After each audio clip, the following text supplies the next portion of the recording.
Mohon izin majelis, di belakang punggungnya ada luka tembak waktu di Polres Cirebon Kota. Jadi kalau duduk terlalu lama tidak bisa majelis. Sakit Sudirman sakit nggak? Sakit. Oh ya udah. Nggak bisa terlalu lama. Ada, udah pucat. Ada luka tembak di belakang. Teteh, saya disiksa, disetrum, disuruh minum air kencing. Cuma kalimat itu yang dia tulis di kertas kemudian dikasih ke keluarganya. Saya juga mendapatkan perlakuan yang luar biasa. Saya sempat diludahin karena dianggap membela pembunuh. Bahkan ada anggota dewan namanya Pak Jafarudin yang langsung memimpin sidang. Dengan suara keras dia menyatakan, nanti anaknya pengacara juga mengalami nasib serupa seperti Vina. Halo guys, kembali lagi bersama saya di kasus Vina dan Egi. Sudirman kesakitan sehingga harus diistirahatkan dari ruang sidang. Sudirman gak bisa dalam posisi duduk lama karena ada bekas tembakan peluru karet di punggungnya. Dan juga Sudirman pernah ditendang dengan keras menggunakan sepatu. Tahu sendiri kan sepatunya polisi itu kayak gimana. Sudah terpampang dengan jelas kayak gini, tapi nggak ada tindakan sama sekali untuk para oknum yang sudah melakukan penyiksaan pada Sudirman dan ke-8 terpidana pada saat itu. Langsung saja kita menuju ke video berikut ini. Masih bisa duduk nggak Pak Sudirman ya? Nggak bisa. Mohon izin majelis, di belakang punggungnya ada luka tembak waktu di Polres Cirebon Kota. Jadi kalau duduk terlalu lama tidak bisa majelis. Mohon izin, apakah bisa ya? Dia bisa berbaring sebentar biasanya di dalam itu. Boleh, kita skor dulu ya. Ya. Sakit Sudirman sakit nggak? Sakit. Oh ya udah. Nggak bisa terlalu lama. Ada. Hah? Udah pucat. Ada luka tembak di belakang. Ya. Apa lukanya? Izin majelis. Coba Pak. Katanya ada bekas luka. Di sana aja Pak.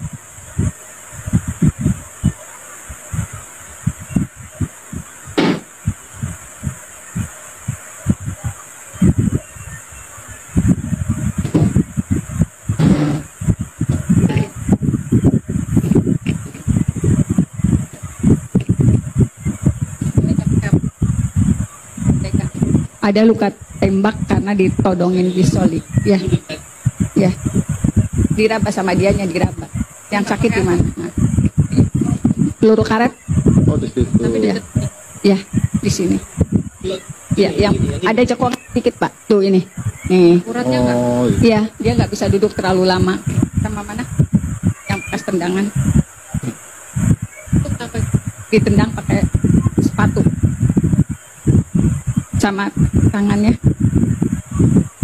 tulangnya patah.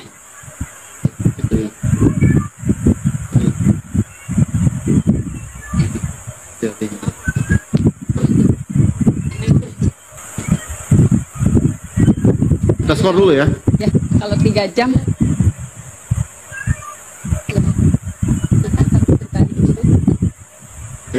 Di ruang tahanan. Yaudah. Berbaring aja dulu.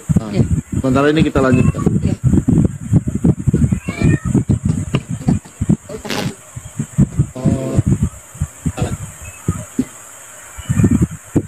Hah?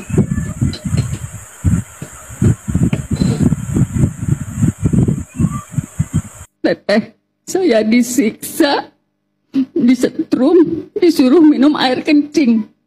Cuma kalimat itu yang dia tulis di kertas kemudian dikasih ke keluarganya. Cuman untuk komunikasi dia nggak bisa sama sekali. Dan kejadian itu sampai November 2016. Sakat Atal masih susah diajak ngomong ketika sudah di rutan juga. Kondisi di luar sidang, kami mendapat tekanan yang luar biasa. Karena waktu itu, karena yang dihembuskan adalah isu geng motor yang memiliki kekejaman luar biasa. Itu pula dan mereka sangat sadis. Itu pula yang disampaikan oleh Hakim Ketua, Ibu Etik waktu itu ketika ditanya wartawan. Geng motor kekejamannya sangat sadis. Saya masih punya clippingnya. Saya masih pegang clipping korannya. Jadi Saka Tatal dibawa ke ruang sidang menuju lorong. Jangankan Saka, saya juga mendapatkan perlakuan yang luar biasa. Saya sempat diludahin karena dianggap membela pembunuh. Bahkan ada anggota dewan namanya Pak Jafarudin yang langsung memimpin sidang. Dengan suara keras dia menyatakan, nanti anaknya pengacara juga mengalami nasib serupa seperti Vina. Mobil saya juga sempat digoyang-goyang, walaupun saya berusaha parkir agak jauh. Kemudian intimidasi itu kami rasakan betul karena saksi-saksi alibi yang dihadirkan itu datang tanggal jam 9 pagi, tetapi sidang baru menjelang maghrib. Kita kondisi sudah sangat lelah, psikologis kami juga sudah rusak. Karena semua saksi juga sepertinya sudah ada yang menginformasikan kalau saksi-saksi itu akan meringankan Saka Tatal. Jadi saksi juga mendapat perlakuan yang sama. Kemudian dari Kejaksaan Tinggi juga hadir di ruang sidang Saka Tatal. Aparat dari kepolisian selalu bersenjata lengkap di dalam ruang sidang Saka Tatal, di pintu ruang sidang Saka Tatal. Kemudian pada sidang dewasa ternyata kondisinya lebih parah lagi karena saya juga menjadi kuasanya Sudirman. Sebetulnya di ruang sidang dewasa itu 2 perkara sekaligus dijadikan satu. Nomor perkara nomor 4 dan nomor perkara nomor 3. Jadi walaupun saya pegang perkara nomor 4 atas nama Sudirman yang bergabung dengan bekas perkaranya Hadi dan kawan-kawan, tetapi saya juga bisa menyaksikan digelarnya sidang Eko dan Rivaldi yang di berkas terpisah. Karena waktu itu majelis mengizinkan, udah daripada mondar-mandir ibu diam aja di dalam tapi tidak bertanya karena bukan perkara yang dipegang. Kalau dalam sidang TK hari ini, jaksa selalu menanyakan apakah ada penganiayaan, pemukulan oleh hakim dan jaksa. Sebetulnya saya yang bisa bercerita. Secara psikologis kami dirusak betul-betul oleh penyidik yang masuk dengan membawa pistol untuk memberikan keterangan. Dan jaksa sama sekali tidak pernah memerintahkan pistol itu ditaruh. Justru yang ngomong pistol itu disimpan karena kekhawatiran justru dari pengacara. Kemudian juga ada seorang penyidik yang ada seorang anggota kepolisian yang waktu itu dijadikan saksi karena sebetulnya di sidang dewasa anak-anak sudah menyatakan saya disiksa, saya disetrum, terpaksa mengakui sesuai BAP karena sudah ditulis di papan tulis. Itu sebenarnya sudah disampaikan di sidang 2016. Saya disuruh minum air kencing, sebetulnya sudah, dan itu saya cantumkan dalam pledoi saya sebetulnya. Tetapi semua diabaikan oleh majelis. Kemudian juga ada seorang, saya lupa namanya, dia masuk, mohon maaf, kalau waktu itu kami melihatnya dia dalam kondisi yang tidak stabil. Karena ketika diminta menjadi saksi marah-marah, kemudian ketika dikonfirmasi apakah betul orang ini yang melakukan saksi yang melakukan pemukulan, waktu itu saya ingat betul Eko yang mengangguk. Iya betul, Bapak ini yang mukul saya. Tetapi saat itu saksi dari kepolisian bangun dengan menarik kursi. Kemudian ketika keluar dari ruang sidang, sebelum keluar dari sidang, dia berbalik. Terus menunjukkan tangan seperti pistol ke Eko di depan majelis, di depan jaksa. Kemudian keluar dan membanting pintu. Itu yang saya sebut penganiayaan secara psikologis. Dan itu tidak siapapun berani menegur.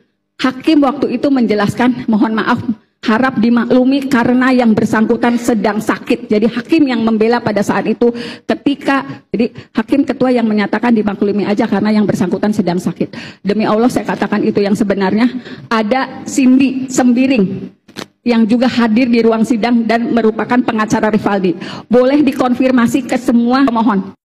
Ya, dari video barusan kita bisa mengambil kesimpulan bahwa Bu Titin menceritakan bagaimana suasana sidang ke-8 terpidana pada saat tahun 2016 silam. Dan di situ banyak sekali tekanan secara psikologis, pengacara dan para terpidana itu mentalnya dirusak. Sangat luar biasa sekali ya kejadian pada saat itu. Dan Bu Titin menyebutkan bahwa beliau sempat diludahi dan diintimidasi. Dan kemudian ada penyidik masuk ke ruang sidang membawa pistol dan bahkan ada polisi yang marah-marah sampai banting pintu saat proses sidang sedang berlangsung. Tapi di situ menurut Ibu Titin, hakimnya tidak berbuat apa-apa, malah hakim bilang, tolong dimaklumi karena beliau sedang sakit. Sungguh miris sekali ya teman-teman. Ketika kita melihat cerita dari Ibu Titin pada saat sidang ke-8 terpidana pada tahun 2016 silam. Terima kasih ya teman-teman yang sudah menonton video ini. Aku jadi sedih nih dengar pernyataan dari Ibu Titin. Jangan lupa tekan tombol like dan subscribe agar teman-teman tidak ketinggalan video menarik dan terupdate dari kasus Vina dan Eki. Yuk kita kawal terus kasus ini sampai terpidana bisa dibebaskan. Saya pamit undur diri. Wassalamualaikum warahmatullahi wabarakatuh.